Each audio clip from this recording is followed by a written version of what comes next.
America Fest 2023. You guys, I'm excited to be talking to Mr. Michael Lafleur. Hello. Did I say it correctly? Yes, ma'am. Okay, see, I'm French. I know how to pronounce things that are French, okay? Michael is an attendee here at the conference, and we've been excited to get to talk to him over the last few days, talking about what you think about the conference, what you got going on. Why don't you tell our viewers a little bit about what had you come to America Fest this year? Well, I came here mainly because I'm a conservative. I believe a lot of what they say. I like the religion aspect they have. I like the freedom. You know, they do freedom of speech. Yeah. But they're not Republican or Democrat because I don't like that. I don't like having to pick a side because both sides are in a way wrong. They could easily betray you. Absolutely. Should go by. That's the reason why they really didn't want Trump, was like because he didn't go with their values. He wasn't Republican or Democrat. He did his own thing. Yep. And that, I think that's more Americans are waking up to the corruption of what I like to call the uniparty, as they say, as if Democrats and Republicans are actually different teams. They're not. They're for themselves. They're for their donors, right? They're not about for you. They're not for me. They're for themselves. And so I like that. Now, you're saying you're not necessarily a Democrat or you don't have a label, but I do notice you have some labels on you. Yeah. Okay, let's give the camera a spin. Show them your cape. Okay. Make America Great Again, Trump 22. Now, Ultra Maga. Now, isn't Ultra Maga one of the, isn't that what they call people who are domestic terrorists and things like that? Yes, I've been called. Apparently, I'm a domestic terrorist. You know, not the Hamas who's been killing Israel people, or the BLM who's been destroying businesses. You know, the people who are just beating each other up. Yeah. No, they're not the cartel. None of those that are people, bringing drugs over the border and they're guns, friends. They're our best trafficking friends, people. But me, you know, I just wear a hat. I don't even own a gun. I'm a domestic terrorist. You know, I should be on all the lists because apparently I'm so dangerous by existing. Yes, that's right. Your thoughts, okay? Right? Silence is violence. Words are violence. Thoughts are violence. Everyone is terrible if you don't go along with the narrative that they want you to go along with. Yeah. I remember when that Ultra Maga nonsense came out and I laughed so hard. I was like, you guys do realize that all you're going to do is give us something to market with, right? I'm like, Ultra Maga, right? Like, I feel like I need to like transform into something or like have a cooler car, something like that. So what do you think? With this election that's coming up, okay, so clearly you're a Trump fan, okay, so you're supporting the president. Now, what do you think? The election is a year away, okay, and it looks like it's going to be Trump versus Biden again. What are you hoping President Trump is going to do differently this time? Well, to beat Biden. Hopefully, I think he goes for. I think he will. I think he's going for more of the smaller states and the states, but it's really hard. He's trying to show people about the election fraud. You know how definitely the parties. It's. I think the tactic he's gonna go for this election is gonna be way more. It's gonna be way more about, I guess, what with the current. Cases he has against them. Yeah, he's really that's gonna really be a big part of his campaign, is his constant going to court, state about apparently he lied to the IRS about something. No one has ever lied to the IRS before. Everyone who has lied to the IRS definitely should be locked up in jail. Yeah. I think that's fair, right? Joe Biden. Oh, wait a second. Oh, so our current president and his family can lie to the IRS, but you can't, but I can't, Donald Trump can't. Yeah, no, apparently they have like privilege or something about privilege. I don't know. I don't even know what their privilege is. I was gonna say Being part of the swamp? yeah, I get he's just part Swamp of privilege? I think we should come up with a new term, swamp privilege, Yeah. right? That's how Biden and his family are avoiding prosecution. They have swamp privilege. Yeah, so, yeah. We're gonna coin a new phrase, Michael. And in Louisiana, we are very corrupt. There are very corrupt politicians, and that's really good. Swamp, I like that. I like that term. All right. That should be a new term. Now, is that where you're from, Louisiana? I'm from Louisiana. All right. Well, we're from Texas, so we're neighbors. Yeah. We're neighbors. What part of Louisiana are you from? Lafayette. All right. So what do you think about now? Louisiana has had a lot of controversy with politicians over the years. Oh yeah. So some corruption charges, some crazy stuff. You got crazy liberals, you got crazy Republicans. What is it like to grow up in a state with so much political activity and kind of information out there? I'm gonna be honest. It's really hard. The laws, the driving laws are constantly changing. Everything's changing. It's very weird to have to get used to some random new law that they decide to pass. Some like now I can't even use Google Maps while I'm driving because that's a distraction. What? Yeah, I can't use Google Maps. So what do we get? We're going to go back to using maps while we're driving, ladies and gentlemen. Or what was that? This was before your time. What was it? Lord Benjamin, what was that service you could get on and a MapQuest? Do you guys remember MapQuest? Whatever happened to that? I'm asking you like you would know. And Yeah. Never mind. Anyway, okay. Now, I know you and Benjamin were talking previously. And before we started rolling, you shared a little bit about, what it's like being a young person that's a conservative and with all of the agendas to try to, turn everybody gay, turn everybody trans. How do you cope with being in school and being around all these people who are believing the lies and kind of falling for the nonsense? It's hard because I was talking to someone and a lot of those most of the trans people are autistic. I've heard that. Autistic. I've heard that. I'm autistic myself, and I understand why, because they don't feel like they belong in the community or the community that they like, the school community, so they feel left out. And through that, it makes it hard for them to feel accepted. And basically, I would have been very, very liberal. I would have been so leftist. I probably would have been a drag queen. I probably would be protesting against this. You'd be out here with a picketing it or something like that. Something about Ultra Maga or something. Yeah. And it was terrorists. Republicans are terrorists. Yeah. Some nonsense. Yeah. That's fascinating. So how old are you, Michael? 16. Okay.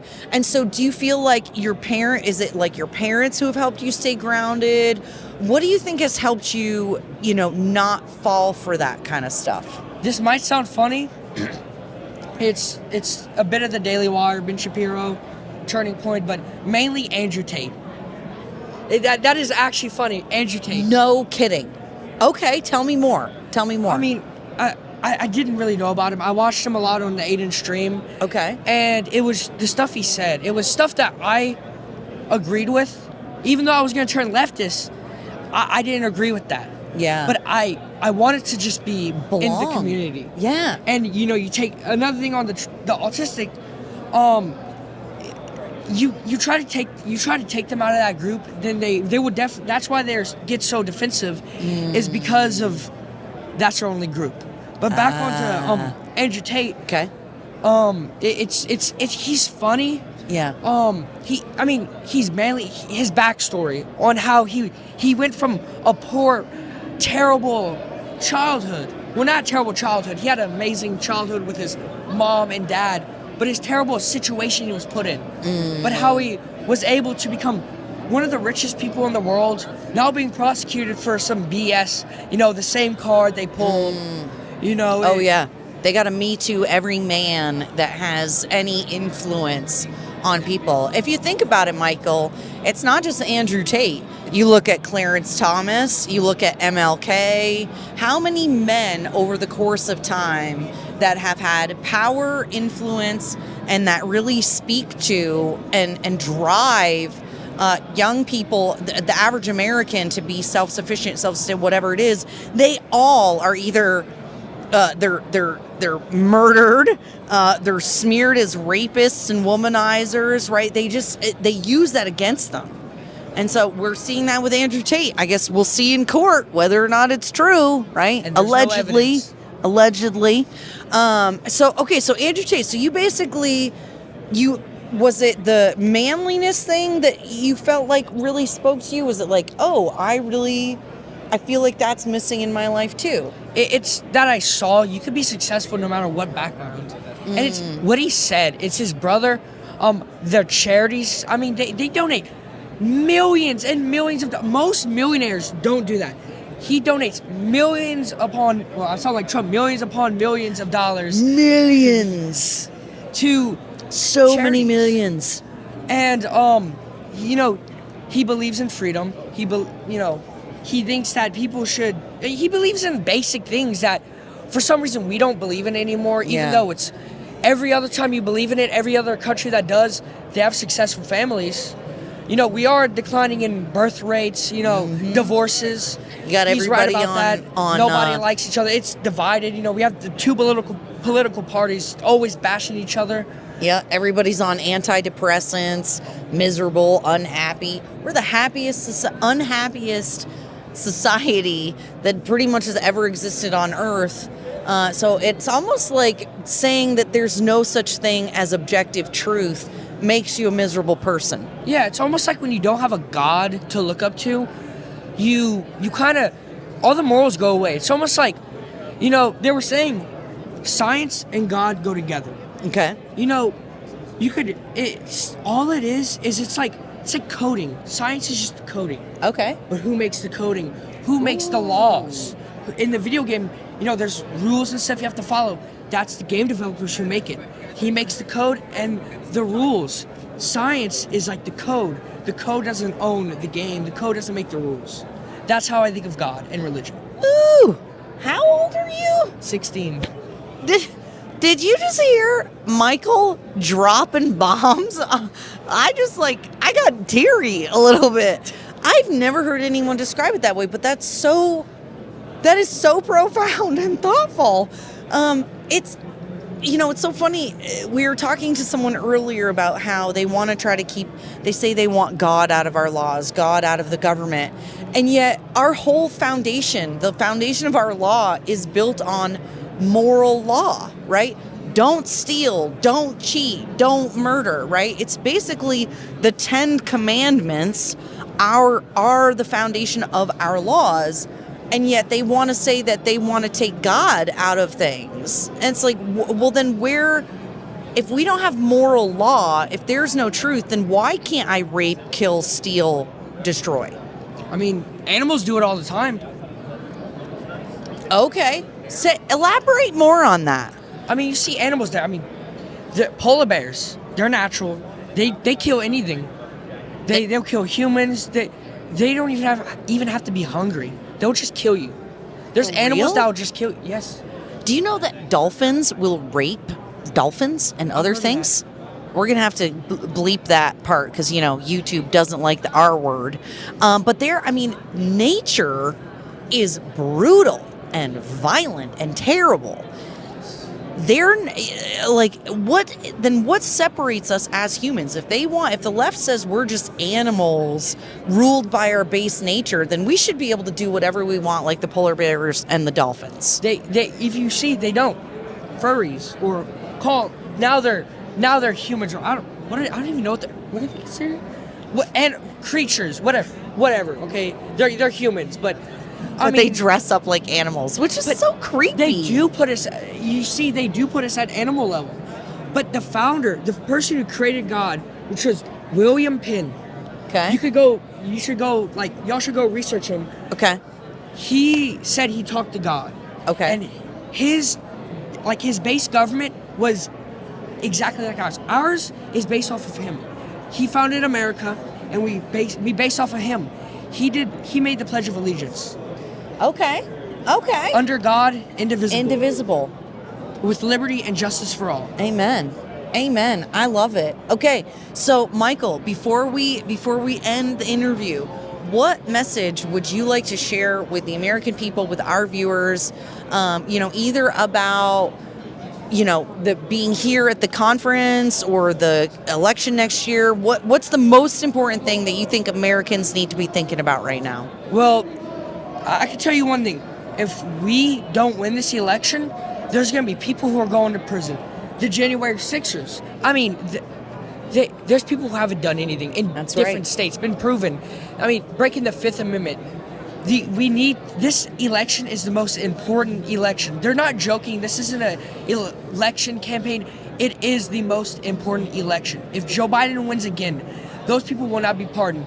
We're That's failing. right. We're a laughing stock. That's right. We allow right. the CCP, Russia to just bully us all the time. Yep. We need to stand up. You need to go vote and show your voice. It doesn't even have to be Trump. Go vote for anyone but Joe Biden. I would preferably go with Trump because of the wall. We cannot have another Joe Biden. We have to have someone who's able to do it. And with Trump, we were about to become the best economy. Then China hit us with COVID. China made it. The people over there even confirmed it from China. They confirmed that they made the vaccines. They were the first ones to make the vaccines. They were the first ones to make COVID. The only ones who made COVID. They created it to attack us, the American people. And we should be outraged about that. We should want we should want repercussions for them. The only way we could do that is if Trump is reelected. That's what I do have to say. If Trump's reelected, we're going to be able to see repercussions. We're going to be able to see all the terrible people in the FBI and the CIA get taken out of their positions. Maybe even dial down the federal government. That's what we really need. I like it. That is a good message, Michael. And we thank you for taking the time to talk with us today and share your experience. Thank you. And how you feel as a young person in this crazy time. Michael, thank you. Thank you. All right, bye, guys. Bye.